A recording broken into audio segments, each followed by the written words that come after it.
नया कानून इकामे के रिन्यूअल के इंश्योरेंस का। जी हाँ, आपने सही सुना। इकामे के रिन्यूअल के लिए जो आप इंश्योरेंस करते हैं उसका पहले कानून कुछ और था और अभी मौजूदा कानून चेंज हो चुका है। मौजूदा कानून क्या है, वीडियो को पूरा देखिए ताकि आप समझे, क्योंकि अगर आप भी अपने इकामे के लिए इंश्योरेंस खुद करते हैं तो इस पॉइंट को आपने जानना चाहिए, क्योंकि ताकि आप नुकसान से बच सके।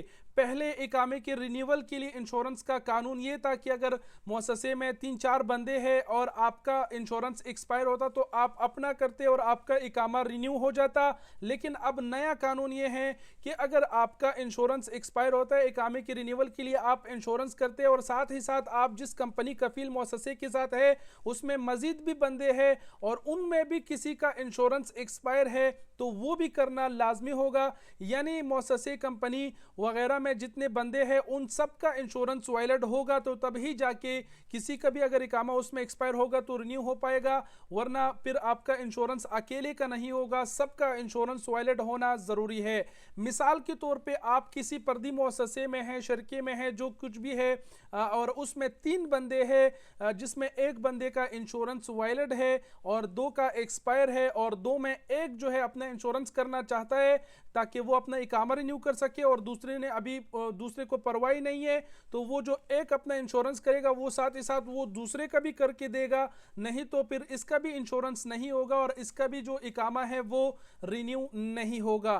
कहने का मतलब ये है कि अब जब आप इंश्योरेंस करेंगे, तामीन इंश्योरेंस वाले को अपना इकामे की तफसीलात देंगे तो साथ ही साथ अब आपको अपने कफील से तामीनातल इज्तिमाई से, यानी जिसको इंग्लिश में गोसी भी बोलते हैं, उससे पेपर निकाल के देना होगा कि उस मुअस्ससे कंपनी में कितने बंदे रजिस्टर है, ताकि वो चेक कर सके इंश्योरेंस वाला कि किस किस का इंश्योरेंस नहीं है। जिस जिसका इंश्योरेंस नहीं होगा उन सब का इंश्योरेंस करना होगा, तभी जाके आपका इकामा रिन्यू होगा।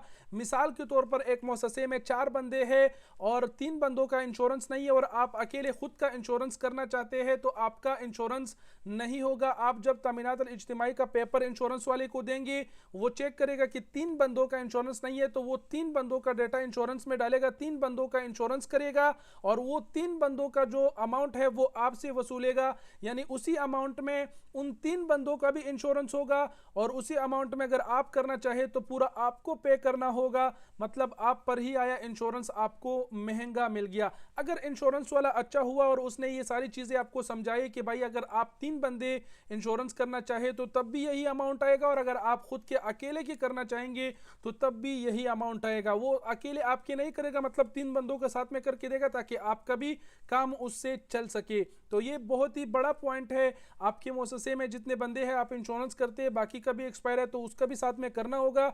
इसीलिए आपने फिर उन सारे बंदों के साथ मिलकर रब्ता करना है या फिर कफील को बताना है ताकि इंश्योरेंस का जो अमाउंट आ रहा है वो सब पे तकसीम कर सके। तो ये इंश्योरेंस का नया कानून था। बाकी इंश्योरेंस का कोई भी सर्विस आपको चाहिए तो हमारी एजेंसी में आपको मिल सकता है। ये सर्विस हम भी प्रोवाइड करते हैं। नया कानून है, अब आपको इंश्योरेंस के लिए कफील से गोसी का पेपर लेना होगा और मुअस्ससे में किसी और का नहीं होगा, तो सबका इंश्योरेंस वैलिड होना चाहिए, तभी जाके इकामा रिन्यूअल का प्रोसेस कंप्लीट होगा, वरना फिर किसी का भी इकामा रिन्यू नहीं होगा।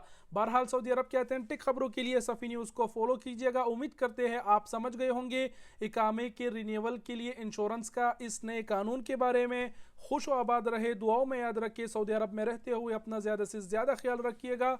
वस्सलाम।